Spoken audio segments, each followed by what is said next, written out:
ሰላም ጤና ይስጥልን የተወደዳችሁ የገበያ ሚዲያ ተከታታዮቻችን የዕለተ እሁድ ግንቦት 2 ቀን 2018 ዓ.ም ለዕለቱ የመረጥናቸው አዳዲስ ዓለም አቀፋዊ እንዲሁም ስፖርታዊ የዜና ዘገባዎቻችንን ይዘንላችሁ ቀርበናል።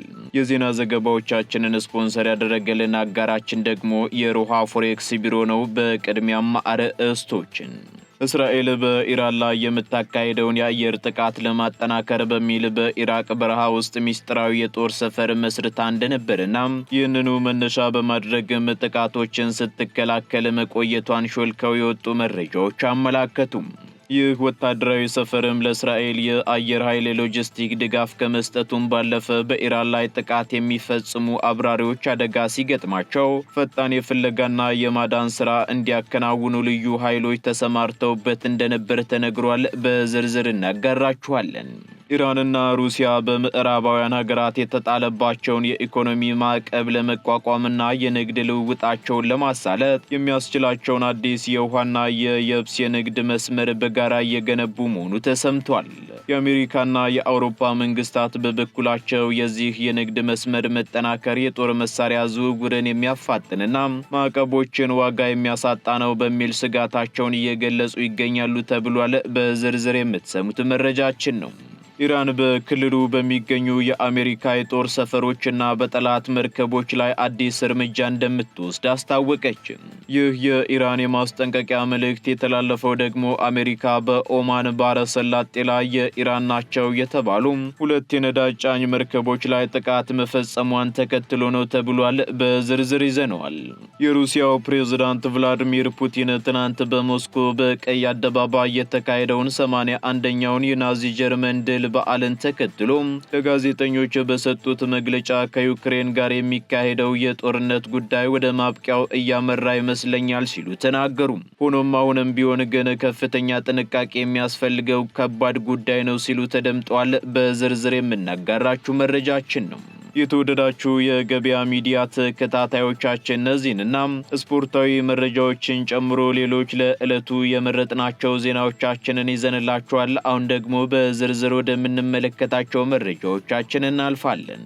50% የባንክ ብድር የተመቻቸላቸው እንዲሁም ካርታ የተዘጋጀላቸው ግንባታቸው ሙሉ በሙሉ የተጠናቀቁ የመኖሪያ አፓርታማዎችን ስትጠይቁ ለነበራችሁ እነሆ ብለናል። አፓርታማዎቻችን በአጠቃላይ 34000 ካሬ ሜትር ላይ ያረፈና ይሄ ቀረው በማይባልለት ደረጃ የሪል ስቴት መንደር ውስጥ የሚገኙ ናቸው። የመንደር በአጠቃላይ 15 ህንጻዎችና ተጨማሪ ቪላዎችን ያካተተ ሲሆን ከነዚህ ውስጥ 8ቱን ህንጻዎች ሙሉ ለሙሉ ለደንበኞች አስረክበናል። የቀሩት ደግሞ እርሶን ይጠብቃሉ። እርሶም ከ20% ቅድመ ክፍያ ጀምሮ የነዚህ አፓርታማዎች ባለቤት መሆን ይችላሉ። አፓርታማዎቻችን በኢትዮጵያ ውስጥ ካሉ የሪል ስቴት መንደሮች በተለየ መልኩ ሁሉንም ነገር በአንድ ያካተቱ ናቸው። የዋና ገንዳ፣ ዘመናዊ ጂም፣ የሜዳ ቴኒስና ባስኬትቦል ሜዳ፣ ሱፐርማርኬትና ሌሎችም ይገኙበታል። ለበለጠ መረጃ ከታች በምናስቀምጠው ስልክ ይደውሉልን። አምደሁን ሪል ስቴት። እስራኤል በኢራን ለምታካሄደው ጥቃት በኢራቅ በረሃ ውስጥ ሚስጥራዊ የጦር ሰፈር ገንብታ እንደነበር ተነገረ። እስራኤል በኢራን ላይ የምታካሄደውን የአየር ጥቃት ለማገዝ በሚል በኢራቅ በረሃ ውስጥ ሚስጥራዊ የጦር ሰፈር መስርታ እንደነበርና ይህንኑ መነሻ በማድረግም ጥቃቶችን ስትከላከል መቆየቷን ዎል ስትሪት ጆርናል የደህንነት ምንጮችን ወቢ በማድረግ ዘግቧል። እንደ ዘገባው ከሆነ ወታደራዊ ሰፈሩ የተመሰረተው በምዕራብ ኢራቅ ገለልተኛ በሆነ በረሃማ ስፍራ ላይ ነው የተባለ ሲሆን ይህ የጦር ሰፈርም ለእስራኤል አየር ኃይል የሎጂስቲክ ድጋፍ ከመስጠቱም ባለፈ በኢራን ላይ ጥቃት የሚፈጽሙ አብራሪዎች አደጋ ሲገጥማቸው ፈጣን የፍለጋና የማዳን ስራ እንዲያከናውኑ ልዩ ኃይሎች ተሰማርተውበት እንደነበርም ተመላክቷል።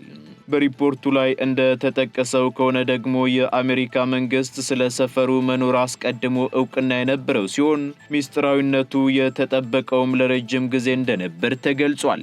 ይሁን እንጂ ባለፈው መጋቢት ወር በአካባቢው የነበረ አንድ እረኛ የሄሊኮፕተር እንቅስቃሴና የተኩስ ድምጽ ሰምቶ ለኢራቅ ባለስልጣናት ጥቆማ በመስጠቱ ሰፈሩ ሊጋለጥ ችሏል ነው የተባለው። ጥቆማውን ተከትሎም የኢራቅ ጦር አባላት አካባቢውን ለመመርመር በሞከሩበት ወቅት የእስራኤል አየር ኃይል ጥቃት የፈጸመ ሲሆን በዚህም ደግሞ አንድ የኢራቅ ወታደር መገደሉ ተነግሯል። በወቅቱ የኢራቅ መንግስት ጥቃቱን የፈጸመው አሜሪካ እንደሆነች በመግለጽ ድርጊቱን በጽኑ አውግዞ እንደነበር ይታወሳል።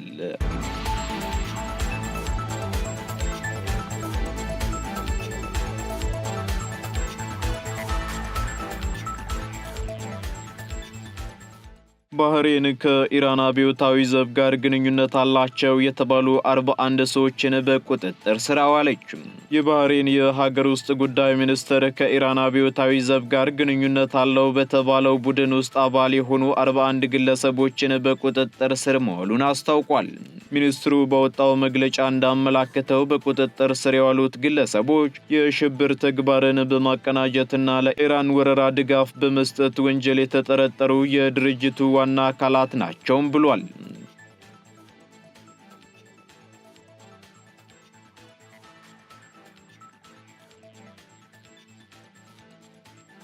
የሀገሪቱ የደህንነት ተቋማት ባደረጉት ክትትልም ቡድኑ ዊሊያት አልፋቂህ ከተሰኘው የኢራን የፖለቲካና ሃይማኖታዊ መርህ ጋር ቀጥተኛ ትስስር እንዳለውም ተረጋግጧል ሲሉ ገልጸዋል።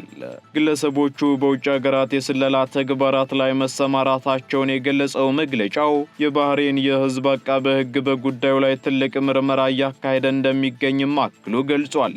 በባህሬንና በኢራን መካከል ያለው ዲፕሎማሲያዊ ውጥረት በተካረረበት በዚህ ወቅት የተፈጸመው እስር የባህሬን መንግስት በሀገሪቱ የውስጥ ደህንነት ላይ የሚቃጡ የውጭ ጣልቃ ገብነቶችን ለመግታት የወሰደው እርምጃ አካል መሆኑም ተመላክቷል።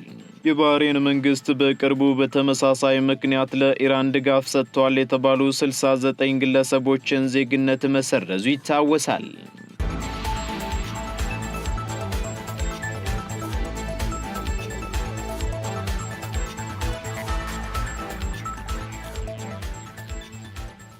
ኢራን በነዳጅ ጫኝ መርከቦቿ ላይ ለሚሰነዘር ጥቃት በአሜሪካ የጦር ሰፈሮች ላይ አዲስ እርምጃ እንደምትወስድ አስታወቀችም።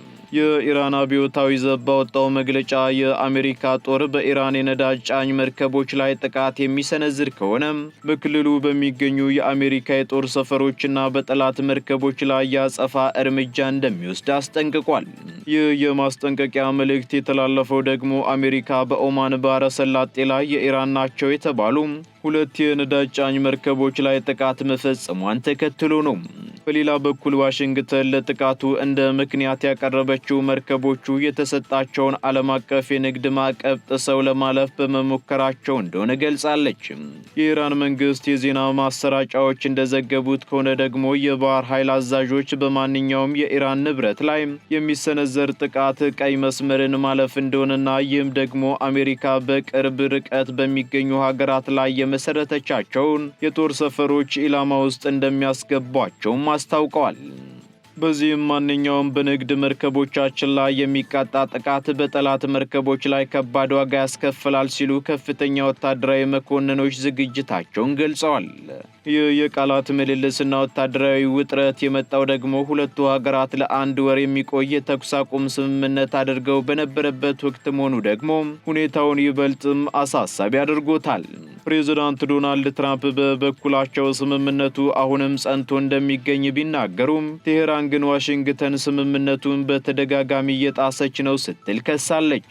በአሁኑ ሰዓት ኢራን ሚሳኤሎቿንና ሰው አልባ አውሮፕላኖቿን በተጠንቀቅ ማቆሟን የገለጸች ሲሆን አሜሪካ በበኩሏ ግጭቱን ለማርገብና የሆርሙዝ ወሽመጥ ለዓለም አቀፍ የንግድ ፍሰት ክፍት ሆኖ እንዲቀጥል የሚያስችል የሰላም የውሳኔ ሀሳብ ለኢራን አቅርባ ምላሽ እየጠበቀች ትገኛለች ተብሏል።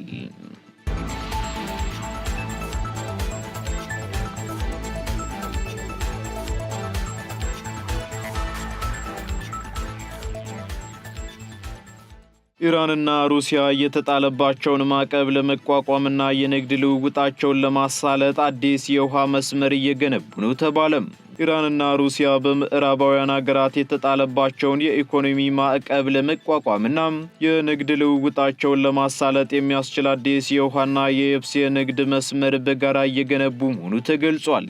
ከምስራቅ አውሮፓ እስከ ህንድ ውቅያኖስ ድረስ 3000 ኪሎ ሜትሮችን የሚሸፍነው ይህ የንግድ ኮሪደር በካስፒያን ባህር በኩል የሚያልፍ ሲሆን ከምዕራባውያን ሀገራት ቁጥጥርና ጣልቃ ገብነትም ነፃ የሆነ የትራንስፖርት አማራጭ እንደሚሆን ተመላክቷል። ሩሲያ በዩክሬን ጦርነት ምክንያት የተጣለባትን የንግድ እገዳ ለመቀልበስም ይህንን መስመር ወደ ኤሲያና ህንድ ገበያ መዳረሻነት እየተጠቀመችበት ነው የተባለ ሲሆን በምላሹም ኢራን የጦር መሳሪያዎችንና ድሮኖችን ለሞስኮ ለማቅረብ ምቹ ሁኔታን ፈጥሮላታል ተብሏል። ይህ አዲስ መስመር ደግሞ ከባህላዊው የሱዌዝ ካናል የባህር ጉዞ በሺ የሚቆጠሩ ኪሎ ሜትሮችን የሚያሳጥር በመሆኑ ለሁለቱ ሀገራት የጊዜና የኢኮኖሚ ጠቀሜታው ከፍተኛ እንደሆነ ተነግሯል። በተለይም ሩሲያ ጦርነቱን ለመቀጠል ለሚያስፈልጓት ግብአቶችና ኢራን ለገጠማት የኢኮኖሚ መገለል እንደ ትልቅ ዕድል ተቆጥሯል መባሉን ኒውዮርክ ታይምስ ዘግቧል። የአሜሪካና የአውሮፓ መንግስታት በበኩላቸው የዚህ የንግድ መስመር መጠናከር የጦር መሳሪያ ዝውውርን የሚያፋጥንና ማዕቀቦችን ዋጋ የሚያሳጣ ነው በሚል ስጋታቸውን እየገለጹ ይገኛሉ።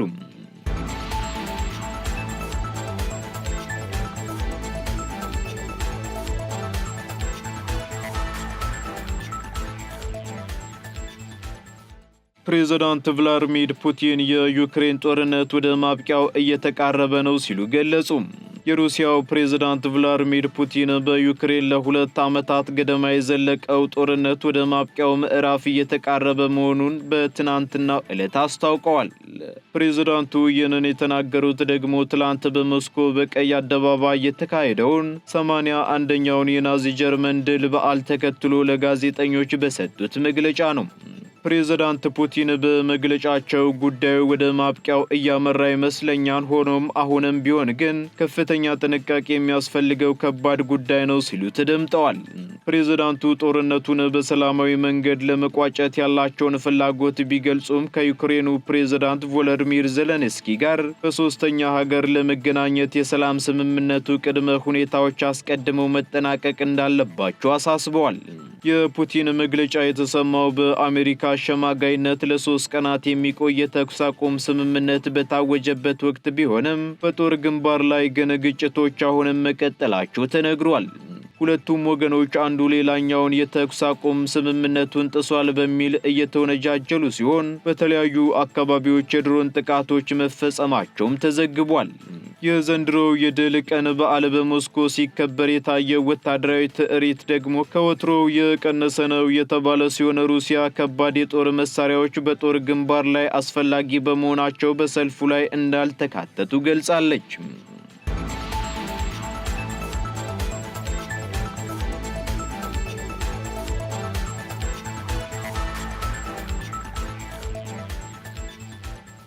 ወደ መጨረሻው ዝርዝር መረጃችን ስንሸጋገር ኢራን በዶሃ የባህር ጠረፍ አቅራቢያ በነዳጅ ጫኝ መርከቦች ላይ ጥቃት ሰነዘረች። ጥቃቱ የተፈጸመው ደግሞ አንዲት የኳታር መርከብ የሆርሙዝ የባህር ወሽመጥ እገዳን ጥሳ ለማለፍ መሞከሯን ተከትሎ ነው ተብሏል። ዛሬ እሁድ ግንቦት 2 ቀን 2018 ዓ.ም ከኳታር ዋና ከተማ ዶሃ በስተ ሰሜን ምስራቅ 23 የባህር ማይል ርቀት ላይ በሚገኝ ስፍራ አንዲት የጭነት መርከብ በተተኳሽ መመታቷን የዩናይትድ ኪንግደም የባህር ንግድ ስራዎች አስታውቋል። በጥቃቱም በመርከቧ ላይ መጠነኛ እሳት ተቀስቅሶ የነበረ ቢሆንም ወዲያውኑ መቆጣጠር በመቻሉም በሰዎች ሕይወት ላይም ሆነ በአካባቢው ጥበቃ ላይ የደረሰ ጉዳት አለመኖሩ ተጠቁሟል። አልካራ ይቲያት የተሰኘችው የኳታር የነዳጅ ጫኝ መርከብ ኢራን በሆርሙዝ የባህር ወሽመጥ ላይ የጣለችውን የባህር እገዳ ጥሳ ለማለፍ መሞከሯ ለጥቃቱ መነሻ መሆኑ ተነግሯል። በሌላ በኩል የኢራን ጦር ቃል አቀባይ መሐመድ አክራሚኒያ በዛሬው ዕለት በሰጡት መግለጫ በአሜሪካ የተጣለውን ማዕቀብ የሚደግፉ ሀገራት መርከቦች በሆርሙዝ ወሽመጥ በሚያደርጉት ጉዞ ላይ ተመሳሳይ ችግር እንደሚያጋጥማቸው በድጋሚ አስጠንቅቀዋል።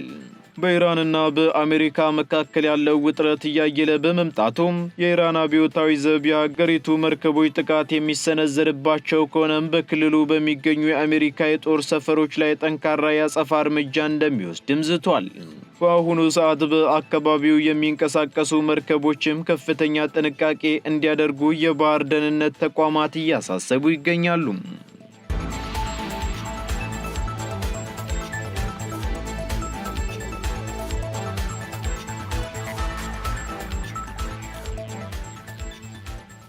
ቀጥለናል። ውድ ተከታታዮቻችን አሁን ደግሞ ስፖርታዊ መረጃዎቻችንን የምንሰማበት ሰዓት ላይ ደርሰናል።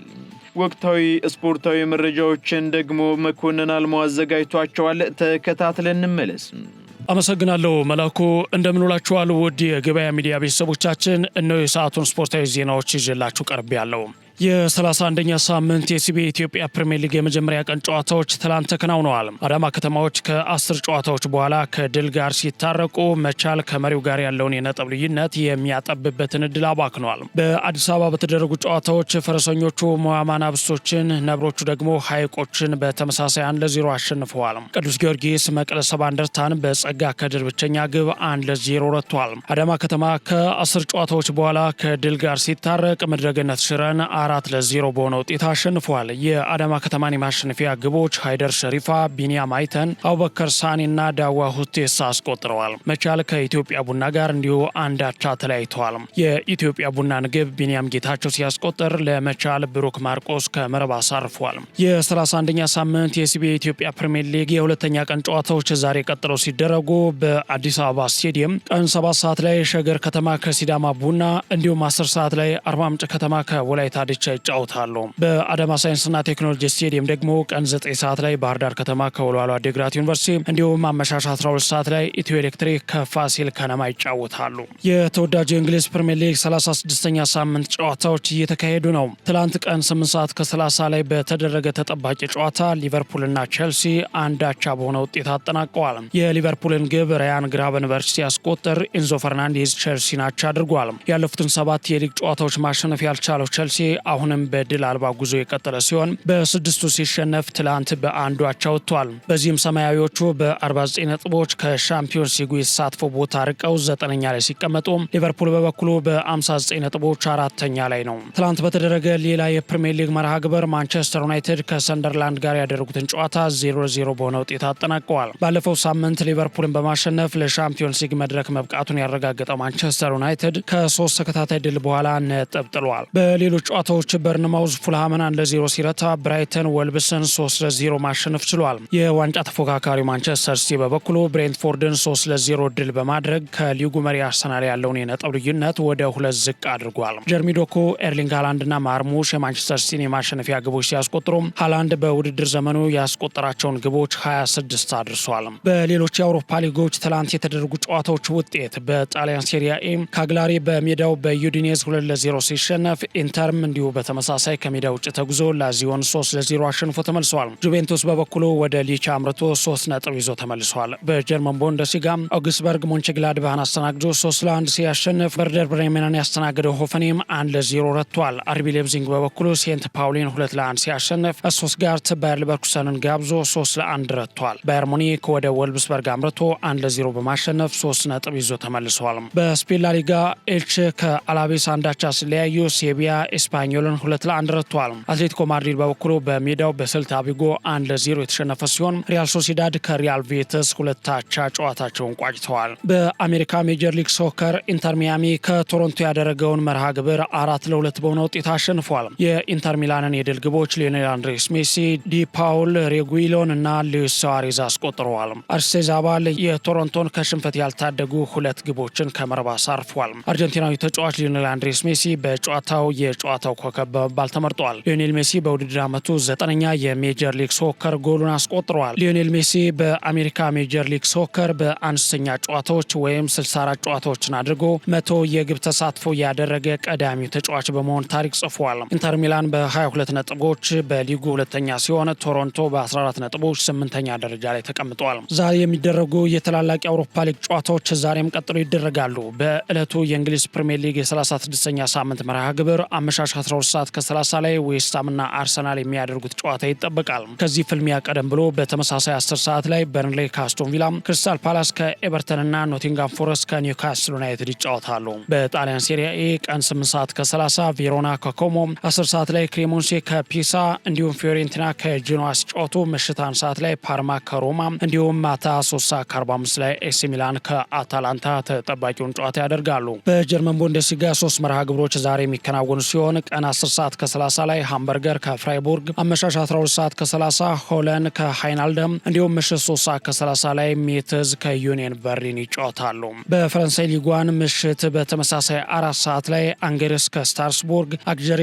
ከኒስ፣ ሌሃቬር ከማርሴይ፣ ሜትዝ ከሎረንት፣ ሞናኮ ከሊል፣ ፒኤስጂ ከብረስት፣ ሬንስ ከፓሪስ እና ቶሉስ ከሊዮን ይጫወታሉ። በስፔን ላሊጋ ቀን 10 ሰዓት ላይ ማሎርካ ቪያሪያልን ሲያስተናግድ 12 ሰዓት ከ15 ላይ አትሌቲኮ ቢልባኦ ከቫሌ ቫሌንሻ ይጫወታሉ። ምሽቱ 2:30 ኦቪዲዮ ሄታፌን ሲያስተናግድ ማታ 4 ሰዓት ላይ የዓመቱ ትልቁ የላሊጋ ጨዋታ በባርሴሎናና በሪያል ማድሪድ መካከል ይደረጋል። በ35ኛ ሳምንት የስፔን ላሊጋ መርሃ ግብር ዛሬ ቀጥሎ ሲደረግ ባርሴሎናን ከሪያል ማድሪድ የሚያገናኘው ታሪካዊው የኤል ክላሲኮ ጨዋታ ምሽት 4 ሰዓት ላይ በኑ ካምፕ ኑ ይደረጋል። የኤል ክላሲኮ ታሪክን ወደ ኋላ ዞር ብለን ስንመለከት የመጀመሪያው የኤል ክላሲኮ ጨዋታ የተደረገው እንደ አውሮፓውያን አቆጣጠር በ1902 ሲሆን ጨዋታው በባርሴሎና 3-1 አሸናፊነት ተጠናቋል። ሪያል ማድሪድ ከፈረንጆቹ 1962 እስከ 1965 ባርሴሎናን በ7 ተከታታይ ጨዋታዎች በማሸነፍ በኤል ክላሲኮ ታሪክ ረዥም የማሸነፍ ክብረ ወሰን ባለቤት ነው። በፈረንጆቹ 1943 ሪያል ማድሪድ ባርሴሎናን 11-1 ያሸነፈበት የኮፓ ድለሪ የግማሽ ፍጻሜ የመልስ ጨዋታ በኤል ክላሲኮ ታሪክ ሰፊ ውጤት ሆኖ ተመዝግቧል። በ2024-25 የውድድር ዓመት ሁለቱ ቡድኖች በሁሉም ውድድር በተገናኙባቸው አጋጣሚዎች የባርሴሎና የበላይነት እንደነበር ይታወሳል። ባርሴሎና በዚህ የውድድር ዓመት ከምሽቱ ተጋጣሚው ሪያል ማድሪድ በ11 ነጥብ ርቆ በ88 ነጥብ የስፔን ላሊጋን እየመራ ይገኛል። ባርሴሎና ከዛሬው ጨዋታ 1 ነጥብ የሚያገኝ ከሆነ 3 ጨዋታዎች እየቀሩት የላሊጋው ሻምፒዮን መሆኑን ያረጋግጣል። በአሰልጣኝ ሃንሲ ፍሊክ የሚመራው የካታሎኑ ክለብ ለተከታታይ ሁለተኛ የውድድር ዓመት የላሊጋው ሻምፒዮን ለመሆን ከጫፍ ደርሷል። ያለፉትን 10 ጨዋታዎች በላሊጋው ድል ያደረገው ባርሴሎና አሸናፊነቱን ለማስቀጠል ወደ ሜዳ የሚገባ ይሆናል። ለተከታታይ ሁለተኛ የውድድር ዓመት ከላሊጋው ዋንጫ ውጭ ለመሆን የተቃረበው ሪያል ማድሪድ በበኩሉ የቡድኑን አንድነት ባጣበት ወቅት ከምንጊዜውም ተቀናቃኙ ባርሴሎና ጋር ጨዋታውን ያደርጋል። የቡድኑ ተጫዋቾች የገቡበት የእርስ በርስ ግጭትና በርካታ የክለቡ ደጋፊዎች ኪሊያን ምባፔን ይልቀቅልን በማለት ያቀረቡት የፊርማ ማሰባሰብ ጥያቄ የሎስ ብላንኮቹ ወቅታዊ ፈተና ሆኗል። ከሰሞኑ በሪያል ማድሪድ የመልበሻ ክፍል ከፍተኛ ውጥረት የነገሰ ሲሆን ፌዴሪኮ ቫልቨርዴና ቹዋሚኒ የገንዘብ ቅጣት ተጥሎባቸዋል። ቫልቨርዴ በተፈጠረው ግጭት ምክንያት በደረሰበት ጉዳት ከዛሬው ጨዋታ ውጭ ሲሆን ቹዋሚኒ በበኩሉ በምሽቱ የማድሪድ ስብስብ ውስጥ እንደሚካተቱ አሰልጣኙ አረጋግጠዋል። ሁለቱ ቡድኖች እርስ በርስ ካደረጓቸው ያለፉት 5 ጨዋታዎች ባርሴሎና 4ቱን በማሸነፍ የበላይነቱን ሲይዝ ሪያል ማድሪድ በአንዱ ድል አድርጓል። የምሽቱ ጨዋታ ደግሞ ይጠበቃል። መላኩ ለሰዓቱ ያስኳቸውን ስፖርታዊ ዜናዎች በዚሁ ልቋጭ። አመሰግናለሁ።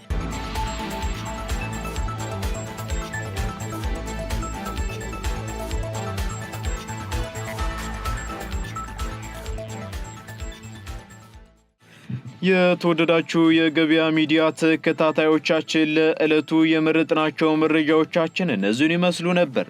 እንዲሁም ስፖርታዊ መረጃዎችን ጨምሮ ሌሎች አዳዲስ ኢኮኖሚያዊ፣ ማህበራዊና ፖለቲካዊ መረጃዎችን ለማግኘት ታዲያም የገበያ ሚዲያን እንድትወዳጁ እንጋብዛለን። ሰናይ ጊዜን ተመኘን። 50 በመቶ የባንክ ብድር የተመቻቸላቸው እንዲሁም ካርታ የተዘጋጀላቸው ግንባታቸው ሙሉ በሙሉ የተጠናቀቁ የመኖሪያ አፓርታማዎችን ስትጠይቁ ለነበራችሁ እነሆ ብለናል። አፓርታማዎቻችን በአጠቃላይ 34000 ካሬ ሜትር ላይ ያረፈና ይሄ ቀረው በማይባልለት ደረጃ የሪል ስቴት መንደር ውስጥ የሚገኙ ናቸው። የመንደር በአጠቃላይ 15 ህንፃዎችና ተጨማሪ ቪላዎችን ያካተተ ሲሆን ከነዚህ ውስጥ 8ቱን ህንፃዎች ሙሉ ለሙሉ ለደንበኞች አስረክበናል። የቀሩት ደግሞ እርሶን ይጠብቃሉ። እርሶም ከ20 በመቶ ቅድመ ክፍያ ጀምሮ የነዚህ አፓርታማዎች ባለቤት መሆን ይችላሉ። አፓርታማዎቻችን በኢትዮጵያ ውስጥ ካሉ የሪል ስቴት መንደሮች በተለየ መልኩ ሁሉንም ነገር በአንድ ያካተቱ ናቸው። የዋና ገንዳ፣ ዘመናዊ ጂም፣ የሜዳ ቴኒስና ባስኬትቦል ሜዳ፣ ሱፐርማርኬትና ሌሎችም ይገኙበታል። ለበለጠ መረጃ ከታች በምናስቀምጠው ስልክ ይደውሉልን። አምደሁን ሪል ስቴት